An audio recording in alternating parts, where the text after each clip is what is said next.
Hey beautiful beings, I'm so grateful that you're here today and I'm excited to talk about this topic. I know this is a long awaited video and I'm so busy with my business and trying my best to get all the packages out.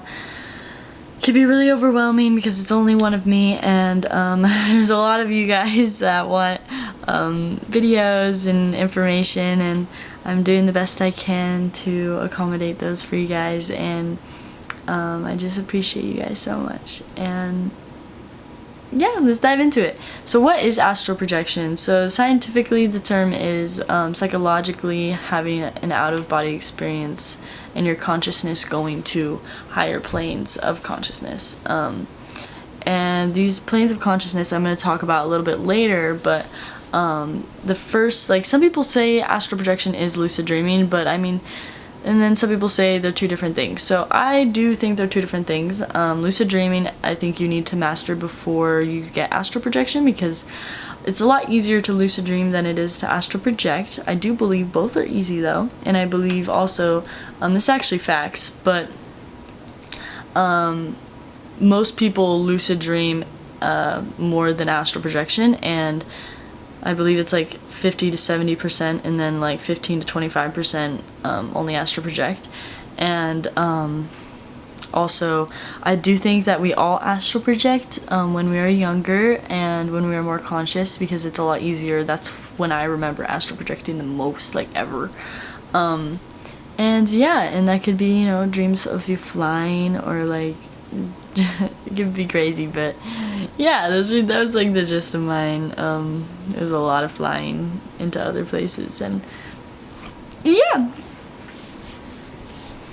So I'm gonna talk about lucid dreaming. I'm gonna tell you a really good lucid technique that worked for one of my friends, and I've definitely tried it and it has worked for me. So yeah, so this is how it goes. It's look down at your hands and count all your fingers, look at a clock, look away, and look back. Pinch yourself and say, I am awake, I am calm, and then picture a door. And also, people, I've done this as well, but I don't really need to do these things anymore. But saying, I am awake, I'm aware, am I dreaming? Like asking yourself, I am awake, I am dreaming, or am I dreaming? I believe that's what it was, yeah, because I used to say that a lot and it really made a difference. But yeah, and then let's talk about astral projection. And I want to say that there are two things that I actually, so I use herbs and crystals when it comes to lucid dreaming and astral projection. So I just wanted to share those with you guys. If you are interested in lucid dreaming or astral projection, I highly recommend mugwort. Mugwort tea is really good. I personally like a tincture that I'll link down below. You can get on Amazon, that's alcohol free. And then I also really like these Stellis sleeping pills. They also help with stress, which is really nice. And there's like a bunch of Ayurvedic herbs in this, and me and my mom both love these, and it gives you crazy dreams. So yeah, and I'm going to talk about a technique that I really like for astral projection, and then I'm going to talk about astral projection and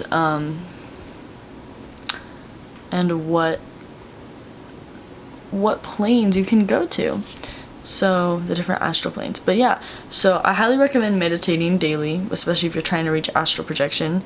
But this is the exact thing that I would do.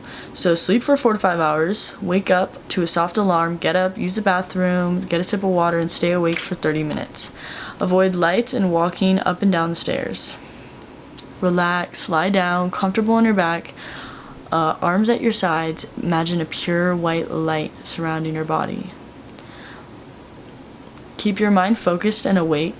Relax, do not move your body. Resist the urge to move, to itch, etc. This is your body testing itself to see if you're still awake. Once your mind tricks your body that it is asleep, you'll experience paralysis. This is normal and happens every time you sleep. Keep your eyes shut. You might also experience vibrations, body sensations, and or noises. These are all normal. I personally experience both of those. or all of those. And then these are some techniques for astral projecting, like actually leaving your body. So we have rollover, roll your astral body out of your physical body, so you wouldn't actually be rolling over. And then sit up, move your hands, arms first, and then sit up. So not actually sitting up, like your astral body sitting up. Floating, so imagine your body floating upwards towards the ceiling, and then also going up a ladder and a rope, or a swing, like jumping off a swing. That one really got me. But yeah, and then I'm going to talk about the different astral planes. So there's 7, and I believe that there are 7 due to our 7 chakras, and yeah, I feel it's a very significant number, and there might be more in these realms, or more realms, but I honestly, I don't know. I feel I've experienced a lot of really crazy things, and I'm not too focused on identifying exactly what they are, but it'd be interesting if there were more planes. But planes, realms, dimensions, lukas are all pretty much the same thing. It means world or plane. So we have the physical plane, the astral plane, the mental plane, the buddhic plane, the atmic plane, the anupadika plane, and the ati plane. So the physical plane is very much this 3D experience. The invisible energies are gamma rays, X-rays, ultraviolet rays, etc. Usually feel those vibes when you're first leaving your body. But keep in mind, not everybody experiences the same thing. And then we have the astral plane. The astral plane is emotions and desire, and it can manifest into people and objects, and it represents the emotional body. And a lot of people like to be in this realm because it is believed to be the place you go before you die, and I feel some people do go here when you die, and it's also known as purgatory. And it's also the first place you go to when you're asleep. So when you're in REM sleep, that is where you go. And when you're in REM sleep, that is when you're 4 to 6 hours after sleeping. And that's why I had you put that alarm on. Well, that's why I recommended it. So then we're in the mental plane, and this is where a lot of people get scared and realize that astral projection is not for them. So in this plane, thoughts and ideas become actual objects, and this is where the term thought form, and well, these are called thought forms, and this is where the term your thoughts create your reality comes from. And now we're in the buddhic plane, and the buddhic plane is the highest plane that you can attain, a human being can attain before death.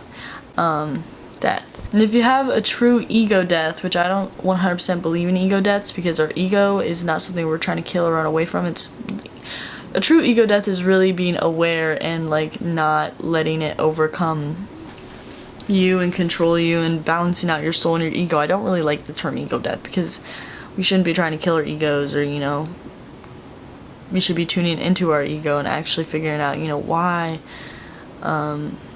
why it does the things it does. Harder to go past this plane, especially if you haven't had an ego awareness, I like to say. This plane is extremely abstract and very powerful, as it is the realm of the soul.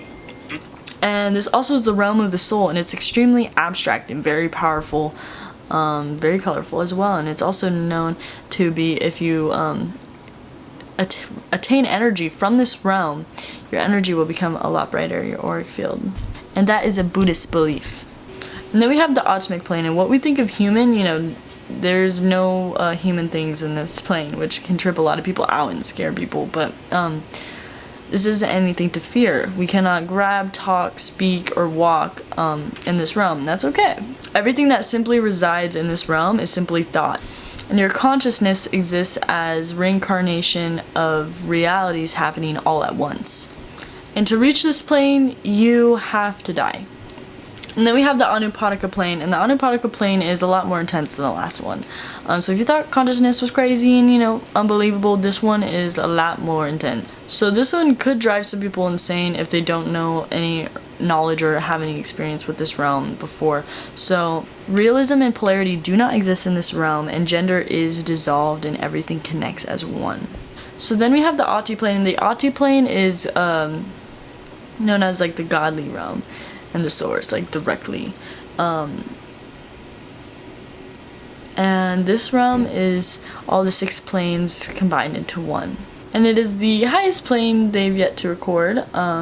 So yeah, I hope this helped. And also I wanted to say, a lot of people fear when they astral project they won't be able to go back to their body, but I just want to say that is something you should not fear unless you are getting manipulated and tricked by an entity telling you can't come back. But you can always come back, because in this life our bodies, or in this experience, our bodies and our soul are a magnet to one. So